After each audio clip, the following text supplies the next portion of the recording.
Welcome back. As you can see, the chicken wire structure that I talked about in one of the other videos. What I want to remind you about today is to make sure that you've got your sizing right.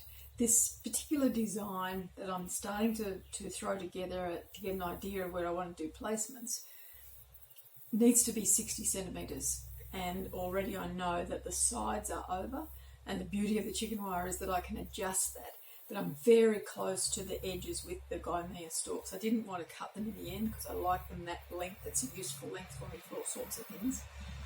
So I'm going to have to move around. Because I've got the 60 centimetre square, I can work on the diagonal and get a little bit more depth and a little bit more leeway that way. So I'm going to play around with it. But the thing that you've got to have in your work bag, in your handbag, wherever it is a tape measure, so that you know and you can check and you can adjust. Because the worst thing about doing all of this work is to be down pointed or to be disqualified, so not according to schedule if you are out of size.